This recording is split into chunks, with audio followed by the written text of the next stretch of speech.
Desde mi punto de vista, lo que yo he encontrado es que hay dos demandas centrales, podemos decir, como la historia de los pueblos originarios, que es la demanda del reconocimiento de sus formas de gobierno y su territorio. Y podemos encontrar en los archivos coloniales, pues una serie de demandas en torno a estas dos demandas, ¿no? Y que bueno, están ahí presentes, han ido cambiando de nombre, ahora se llama autonomía, pero podemos rastrearlas pues hasta, digamos, al inicio del periodo colonial.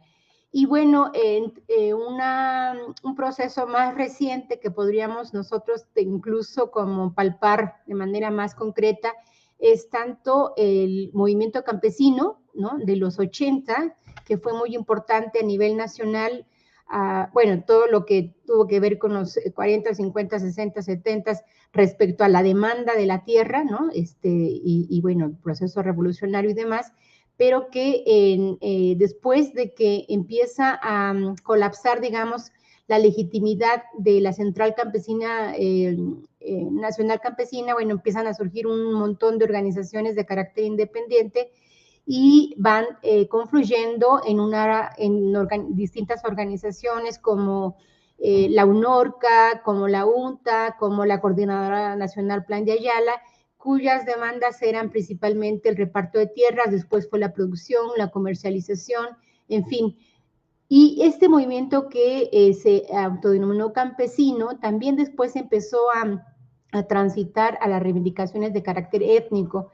Y en el caso de Michoacán, pues fue muy palpable la presencia de la Unión de Comuneros Emiliano Zapata, que, como bien sabemos, pues fue una organización muy importante, no solamente a nivel del Estado, sino a nivel nacional, justo en la reivindicación de la tierra, pero no solamente era la dotación, para la UCES era la restitución de las tierras comunales y la creación de comunidades agrarias, pensando en los principios comunalistas, que era el luchar por la tierra en común, defender la tierra en común, trabajar la tierra en común, poseer la tierra en común, repartir en común. Y la estructura agraria de nuestro estado pues obedece en mucho a esa presencia de la organización.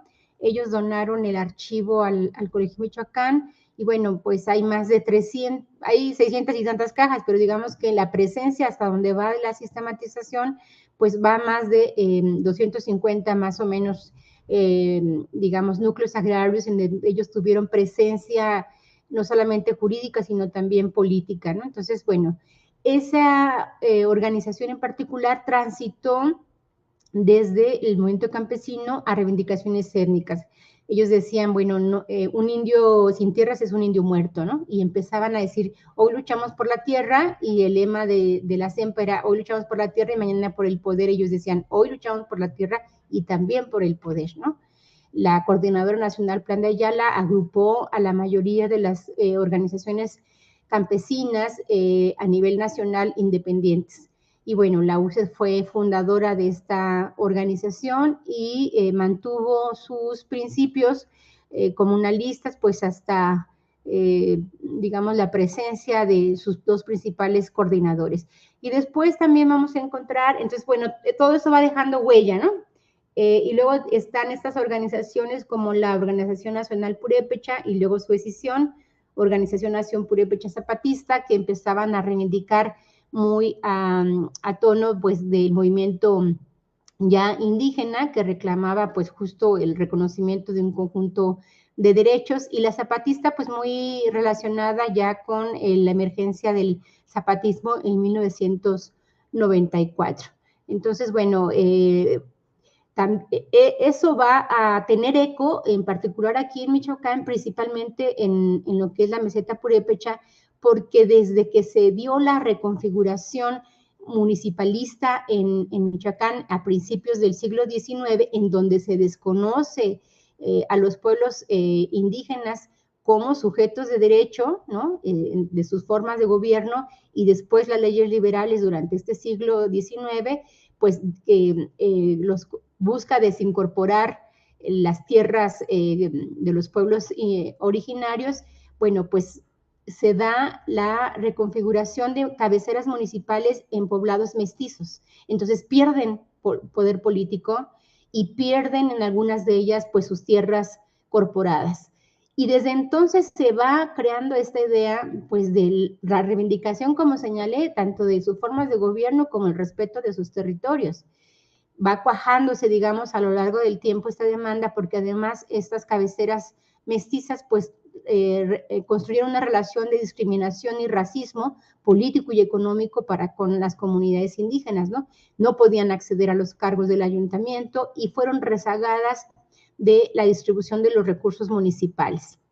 Entonces, pues va confluyendo todos estos procesos históricos y en particular en el 88, cuando surge el Frente Democrático Nacional, después el PRD, muchas comunidades, digamos, apostaron a la vía partidaria pensando que de esa manera podrían reconfigurar esta relación de racismo y discriminación.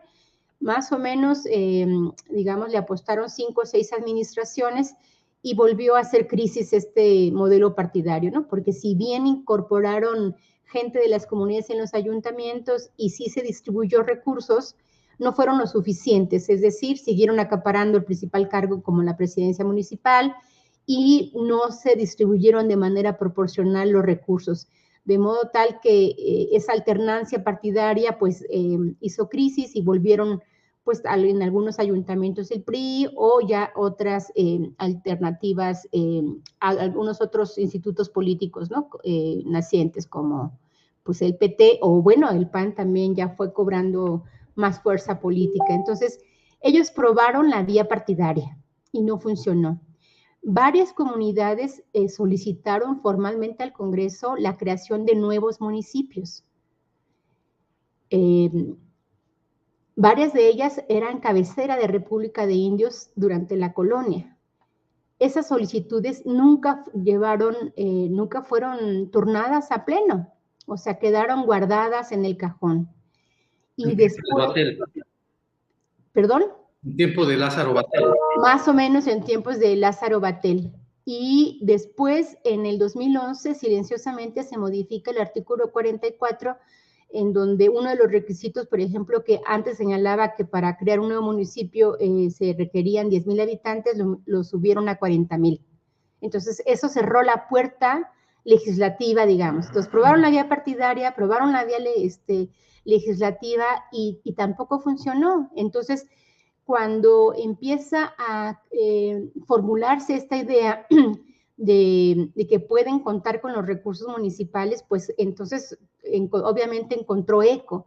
También a la luz de la experiencia en Nurío, que desde el 2005 logró, a través de un acuerdo político justo con Batel, que se les entregara los recursos, pero bajo sus propios términos, porque ellos reciben los recursos y solamente entregan las facturas al ayuntamiento. Y ellos decidieron sus propias formas de gobierno, que es distinto a las otras comunidades. Mantienen, por ejemplo, a sus jueces que fueron desaparecidos por el Congreso en el 2007, igual sin consulta, sin previa consulta, y hasta el 2013 fueron a notificar a las comunidades que sus jueces ya no existían. Algunas comunidades pues desapareció el juez, otras dijeron pues no vamos a entregar el sello porque a nosotros nos nombró la asamblea, cuando la ley orgánica del Poder Judicial decía que lo nombraba el Consejo del Poder Judicial.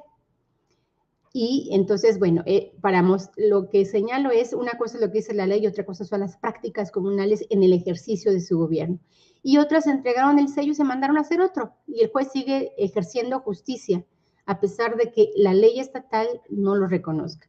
Pero cuentan con legitimidad y cuentan con legalidad por el marco jurídico internacional. Y es un ejemplo muy claro el de Nurío, en donde son sus propias instituciones definidas por ellos, cuáles son las que mantienen ese orden comunal, bajo sus propios principios y valores.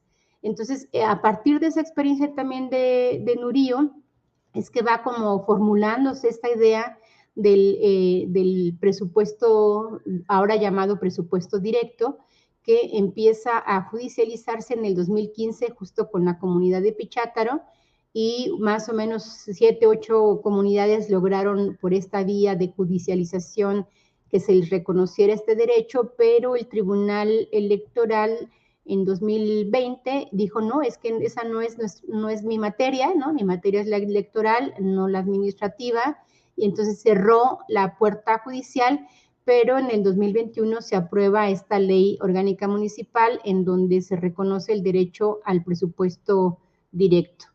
Pero digamos que serían estos elementos que los estoy diciendo muy a grosso modo en unos cuantos minutos, pero bueno, obviamente es un proceso histórico importante porque la mayoría de las comunidades que encabezaron o que iniciaron esta reivindicación fueron cabecera de República de Indios, ¿no? Y bueno, y todas fueron pueblos de indios. Entonces, ahí hay la densidad comunitaria, ¿no? Hay esos gobiernos son un palimpsesto de todos los órdenes jurídicos y políticos a lo largo del tiempo.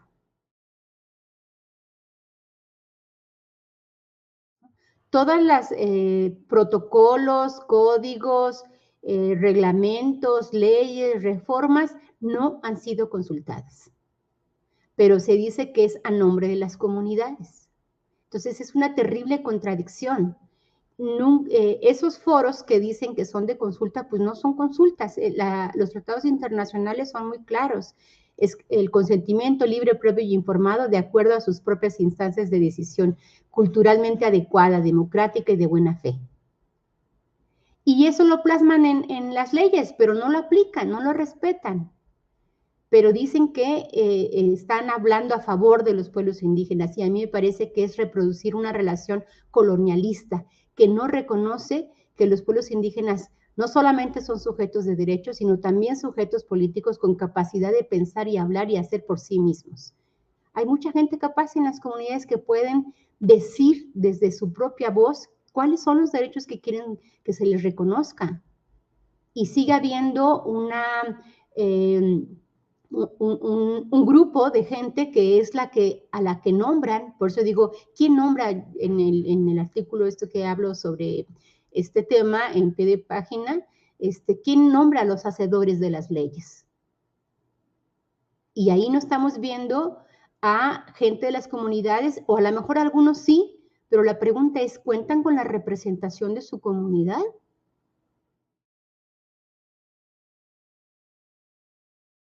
La reforma, vuelvo a señalar, no ha sido consultada. Y ahí hay una relación colonialista, grave, que yo creo que hay que subrayar con mayúsculas, negritas y todo lo demás. Si como se autodenomine, no tengo especial interés en decir cómo se autonombran, cómo se autonombren, sea quien sea. Si habla a nombre de los derechos de los pueblos indígenas, tiene que empezar por respetarlos y por hacer que se respete y se ejerza el derecho a la consulta. Esos foros que hacen las cabeceras como Chichota, Uruapan, Morelia, no sé en dónde más, no son consultas.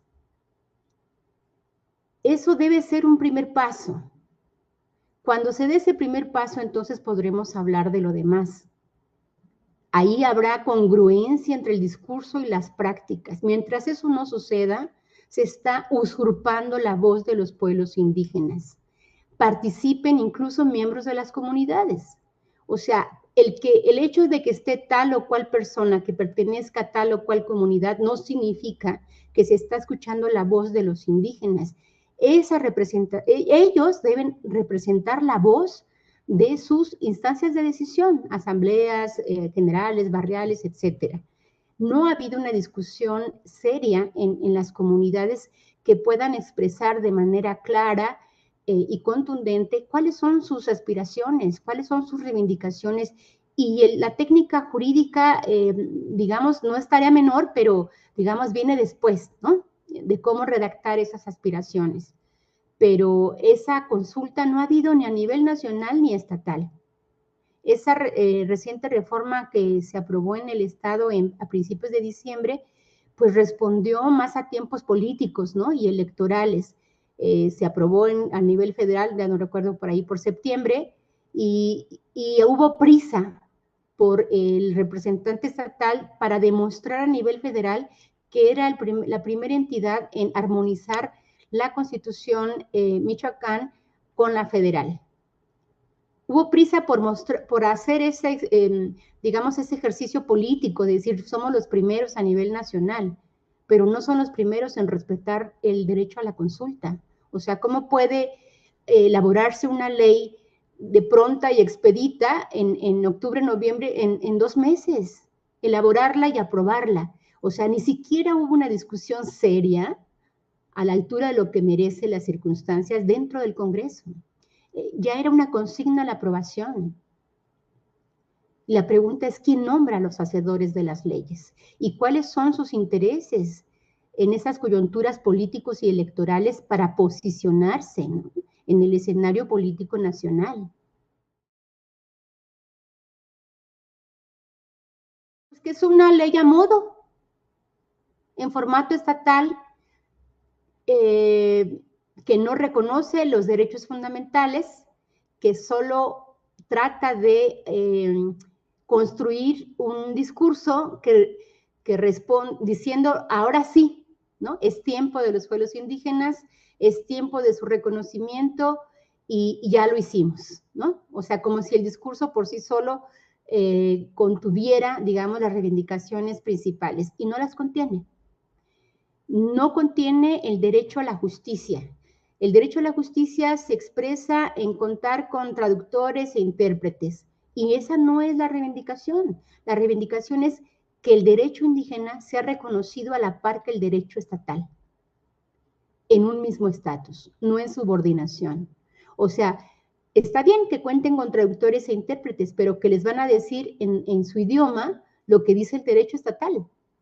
¿Cuál es el avance? ¿No? Entonces, está cubierto, digamos, en un lenguaje que aparenta avance, pero que en el fondo no lo es. Reconocer el derecho a la justicia significa que el derecho indígena y el derecho estatal están a la par, y que entonces significa que hay que instalar, crear tribunales y salas de justicia distintos al derecho estatal, en donde el derecho indígena prevalezca. No se reconoce las formas de gobierno, porque las formas de gobierno desde la lectura estatal son aquellos que tienen presupuesto directo, como sinónimo de autogobierno y de autonomía. Hay una gran confusión, y no solamente hay una gran confusión, sino que se minimiza los contenidos tanto de autogobierno como de autonomía. El presupuesto directo es el derecho a la redistribución, y de manera parcial, porque solo está destinado para los fondos como un ayuntamiento. Dinero de obras para obras, dinero de seguridad para seguridad y el de gasto corriente. Y los tratados internacionales dicen que deberá contar con los recursos suficientes para definir sus propios modos de vida. Y aquí se dice que las comunidades que tienen presupuesto directo tienen autogobierno. Y el autogobierno no es el presupuesto directo. Autogobierno es el conjunto de instituciones que tiene cada una de las comunidades para su gobernanza, que comenté hace un momento, es el palimpsesto de todas las instituciones que se han creado en el tiempo, tanto jurídicas como políticas, que aún tienen legitimidad y que forman parte que contribuyen a un orden comunal, a una cohesión. Todas las comunidades tienen conflicto, ¿eh? No hay ninguna que no tenga conflicto, eso no existe. El conflicto es inherente a las sociedades, ¿no?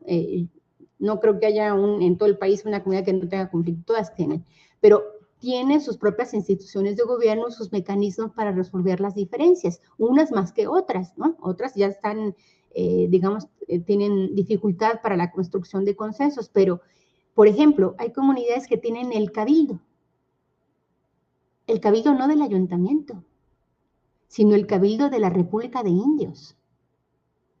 Obviamente ya no cumple la función que cumplía durante la colonia, pero sigue siendo una institución reconocida, nombrada, legitimada y que participa en la gobernanza comunal, y que no hay ninguna ley que lo regule.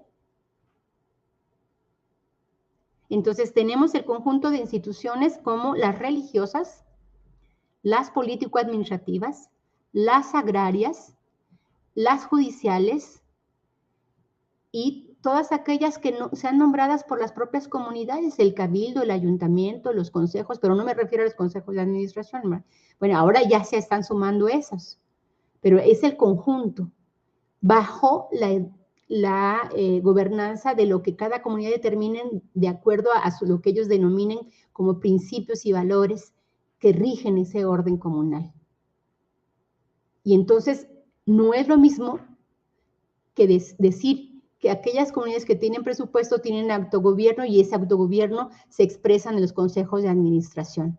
¿Ves cómo se reduce en formato estatal? Porque solo aquellos que tienen ese presupuesto son consideradas con autogobierno y solo son los consejos de administración, son los únicos interlocutores válidos reconocidos por el gobierno del Estado. Y el resto de las instituciones no se reconocen, no se les respeta y además ni existen. Aquellas comunidades que no tienen presupuesto ni siquiera existen para la mirada estatal. Y es una violación enorme, porque ellos también son sujetos de derecho de todos los derechos reconocidos en los marcos jurídicos nacionales e internacionales. Así que el denominado régimen de autogobierno es un régimen de discriminación y exclusión, violatorio de los derechos de las comunidades, del resto de las comunidades y de las comunidades que tienen presupuesto directo, porque está invisibilizando, desconociendo a sus instituciones de gobierno.